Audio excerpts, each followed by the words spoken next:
Bonjour, namasté, c'est Anastasia. Je reviens vers vous aujourd'hui pour continuer cette rubrique de questions-réponses.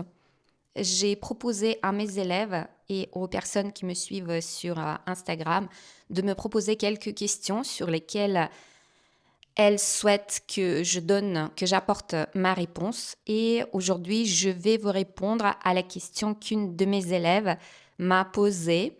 Je vais vous la lire dans un premier temps et ensuite je vais essayer de décortiquer parce que dans cette question, je vois plusieurs mini-questions et on va essayer de les décortiquer pour que je puisse vous apporter la réponse la plus complète possible. Du travail postural et physique pour aboutir au relâchement. Comment passer par une sensation de détente puis de bien-être intérieur pour toucher aux souffrances en débutant par des postures physiques qui nous occasionnent de l'inconfort dans la tenue.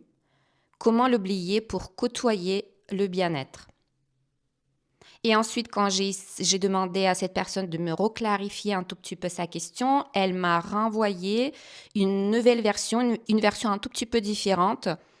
Alors, je vous la lis. Comment chercher le confort dans l'inconfort quand le corps est en résistance? Corps bloqué, mais esprit volontaire. Comment débloquer le mental? Alors, je pense que j'ai saisi le sens de la question. Et si jamais ce n'est pas le cas, je demande donc à cette personne qui me l'a envoyé, n'hésite pas, s'il te plaît, de me reclarifier et je reviendrai à nouveau avec mes réponses si ce n'est pas exactement ce que tu attendais de moi. Si je te donne la réponse différente de celle que tu attendais de ma part. Alors, déjà, il y a plusieurs choses là-dedans. Je pense que pour partir un peu plus large et pour que ça puisse être profitable aux autres personnes, peut-être aux personnes débutantes, j'aimerais qu'on parle de la motivation. C'est vraiment, on part de très très loin. À la base, je pense, quand on démarre une discipline, une nouvelle pratique, et en l'occurrence la pratique du yoga, il faut qu'on soit motivé. Il faut que la motivation soit présente, en sachant que il y aura des efforts qu'il va falloir fournir, que ça soit par exemple dans la pratique du yoga ou que ça soit dans n'importe quelle autre discipline. Par exemple, si on doit apprendre une langue étrangère ou si on doit apprendre faire de la couture ou complètement autre chose. Prenez n'importe quelle discipline, il va falloir faire des efforts. Et quand on fait des efforts, il faut qu'on puisse tenir dans ces efforts-là. Il ne faut pas qu'on abandonne dans ces efforts-là. Donc, ça veut dire qu'à la base, nous sommes motivés. Ça veut dire qu'on sait ce qu'on veut. On avait fait déjà ce travail-là sur notre motivation et sur nos intentions. Notre cœur y est.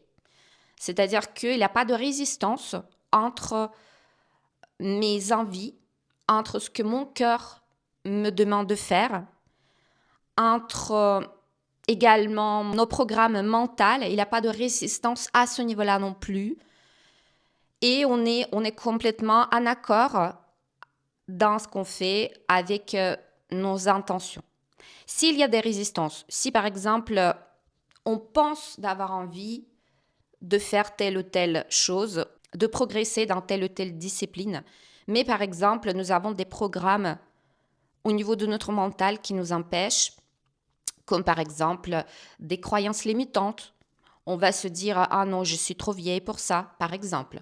Ou bien il y a des croyances de notre entourage qui nous influencent et qui nous disent « Ah, c'est du n'importe quoi ton yoga, ça sert à rien, de toute façon, tu vas pas y arriver, laisse tomber. » Des avis, des conseils de notre entourage, par exemple.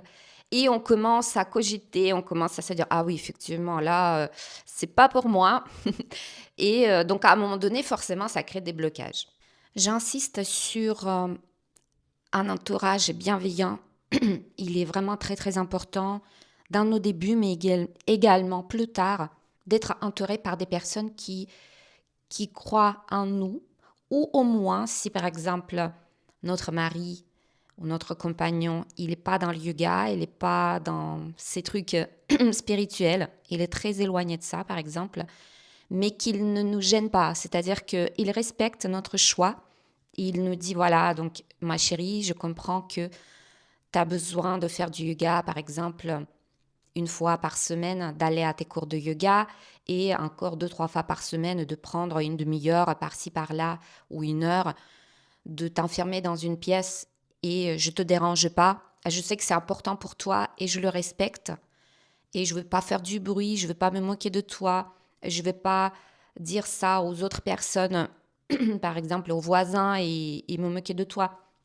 Donc je vais complètement te respecter là-dessus et même si c'est pas mon truc, je comprends rien, par exemple, et j'ai pas envie de m'y intéresser, mais je comprends que c'est important pour toi et je te laisse ce temps pour toi. Il est vraiment très, très important d'avoir ce genre d'entourage. Si ce n'est pas le cas, j'ai peur que, avec le temps, on va abandonner, tout simplement. Ou bien il va falloir qu'on fasse des choix, qu'on éduque notre entourage, qu'on explique, peut-être qu'on fixe les limites. Si c'est vraiment important pour nous et que les autres ne le comprennent pas, à un moment donné, il va falloir poser des limites. Maintenant, imaginons que nous sommes sur une étape où nous sommes motivés. Il n'y a vraiment aucun souci de motivation. Il n'y a aucun blocage, que ça soit au niveau de notre cœur ou au niveau de notre mental. Il n'y a pas de croyances limitantes. Nous sommes en accord avec ce qu'on pense. On est sûr qu'on va pouvoir y arriver. On est d'accord, a priori, de faire des efforts, de fournir des efforts dans l'apprentissage de telle ou telle posture, par exemple, ou de telle ou telle technique de respiration. Nous sommes d'accord de lire des ouvrages et progresser au fur et à mesure du temps, au fur et à mesure des mois et des années. Peut-être nous sommes plus débutants, nous avons un certain niveau, un niveau intermédiaire dans la pratique du yoga et nous venons à une séance de yoga, à des séances de yoga. Voilà, nous sommes là installés, il y a d'autres pratiquants à côté, il y a l'enseignant qui nous guide et à ce moment-là, nous avons des difficultés. Comment chercher le confort dans l'inconfort quand le corps est en résistance? Corps bloqué, mais esprit volontaire, comment débloquer le mental? Il y a une différence entre le mental et l'esprit du point de vue spirituel. Le mental, comme je l'ai dit, ce sont des programmes au niveau de notre mental, des programmes de société, des croyances que nous avons reçues dès notre jeune âge, que nous avons cumulées, avec lesquelles nous avons peut-être travaillé à un moment donné si nous nous sommes rendus compte qu'il y avait des croyances limitantes. Donc peut-être on a déjà fait ce travail-là avec un psychologue par exemple, ou avec un coach, ou par nous-mêmes. Et ce sont des codes de la société que nous absorbons au fil du temps, au fil de notre vie. Et par exemple, nous ne sommes pas la même personne en fonction du pays dans lequel nous habitons ou en fonction du métier parce qu'on n'a pas fait les mêmes études, on n'a pas à avoir le même vocabulaire en fonction de telle ou telle catégorie socio-professionnelle, disons, ou de notre background, de la famille, de ce que la famille nous a transmis comme valeur, comme principe, comme comportement, admis ou pas admis. Quand on parle de l'esprit, c'est tout à fait autre chose. Il y a quelque chose qui est lié au divin dans le terme esprit. Donc notre esprit nous lie au Dieu, notre esprit nous lie à l'univers. Il y a quelque chose de pur, intemporel et qui n'est pas du tout lié à la société ni à l'endroit où nous sommes nés. Par exemple, nous habitons en Champagne-Ardenne, dans le Grand Est, dans l'Aube. Et donc, du coup, nous connaissons plein de choses qui sont liées au territoire, au bois. Alors, l'esprit n'a rien à voir là-dedans. L'esprit, c'est intemporel, c'est quelque chose qui nous accompagne, j'y crois, après notre mort. En fait, un esprit, si on lit la définition dans le dictionnaire, c'est une partie incorporelle de l'être humain par opposition au corps, à la matière. Je ne mélangerai pas un esprit au mental. Pour moi, ce sont deux choses distinctes. Donc, par contre, dans la langue française, je sais qu'on utilise l'esprit dans le sens le mental et parfois ça peut être un équivalent. Mais moi, à la base, je ne suis pas française, donc je dissocie bien les deux parce que dans la langue russe, ce sont deux choses complètement différentes. Il n'y a vraiment aucun lien entre les deux. Et dans la question, on entend deux blocages. On entend le corps qui est en résistance. Comment chercher le confort dans l'inconfort quand le corps est en résistance. Et le mental est également en résistance. Comment débloquer le mental? Mais par contre, l'esprit est volontaire. Deux blocages au niveau de ton mental et au niveau de ton corps. Le blocage au niveau du mental, je propose de travailler avec tes croyances limitantes, de faire une liste des pensées qui sont liées au yoga et à toi, à ta pratique du yoga, qui peuvent être négatives.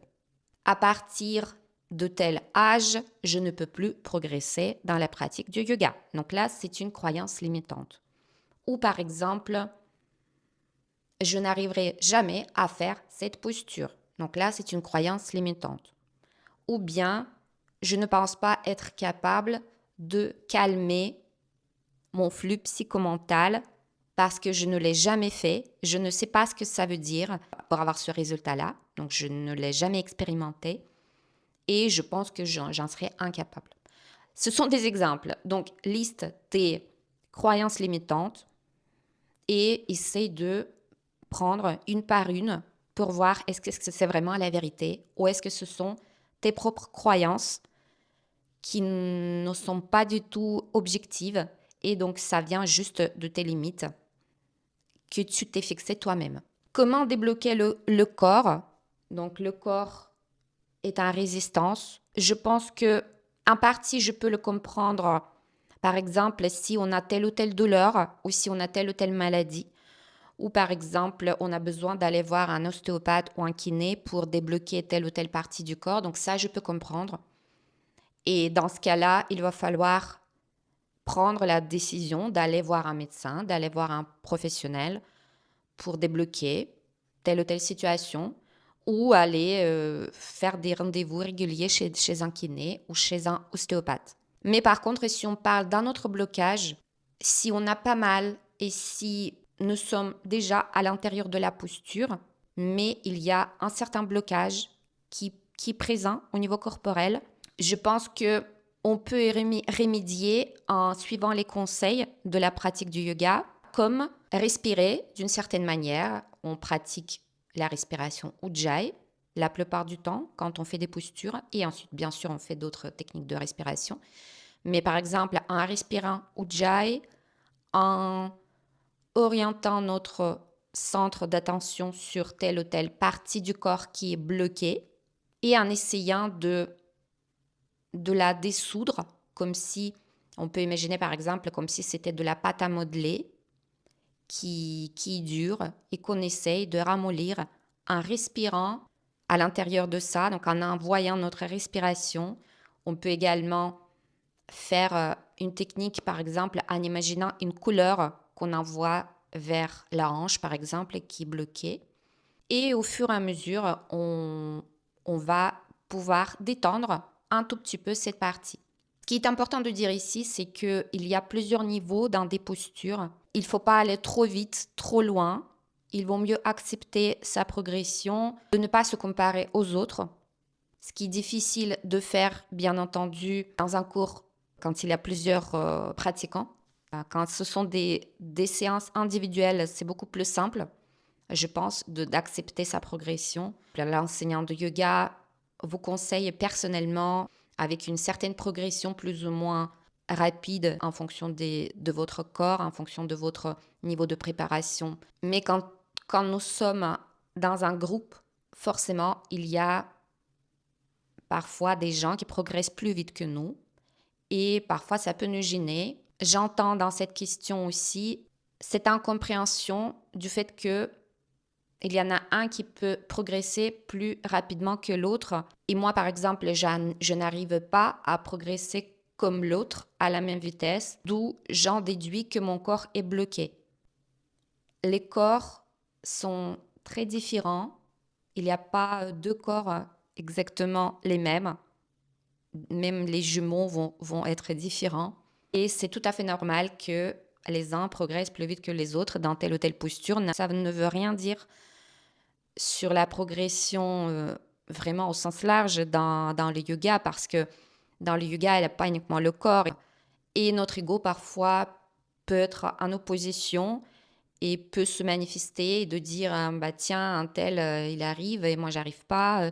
Et bah, j'en déduis que mon corps est bloqué. Je ne pense pas qu'il faut utiliser notre corps comme quelque chose qui est dissocié de nous, de notre être. Nous sommes notre corps, pas seulement. Il y a bien sûr une dimension spirituelle, mais notre corps, c'est également nous, en tout cas dans cette vie terrestre.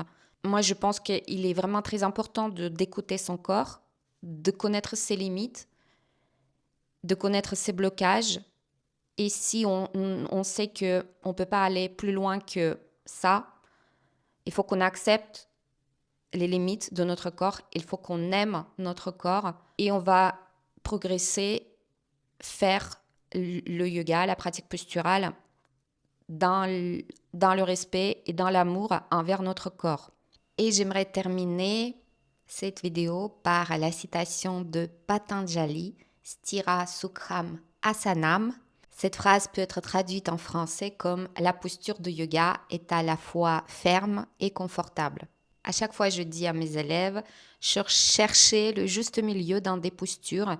Il ne faut pas aller trop au-delà de nos limites. Il ne faut pas pratiquer le yoga à 200%. Ça veut dire que ce n'est plus le yoga, mais une pratique sportive.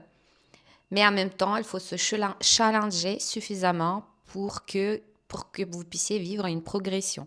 Si on ne va pas se challenger, si on reste toujours sur les mêmes acquis sur des années, ça veut dire que il y a quelque chose qui ne va pas. Il faut quand même qu'on puisse un tout petit peu, ne serait-ce que 1 millimètre par millimètre, de progresser. On peut, par exemple, se muscler également. Et le fait de ne pas être musclé peut empêcher la pratique de telle ou telle posture. Et pour se muscler, ça passe par les répétitions, ça passe par le fait de faire du yoga plus souvent. Au lieu de faire 1 fois par semaine, peut-être de faire un peu plus souvent. Ou si vous êtes vraiment un pratiquant très occasionnel, bien entendu, ça va être compliqué pour vous de vivre cette progression si vous venez très rarement dans le studio, si vous n'investissez pas beaucoup dans ce que vous faites.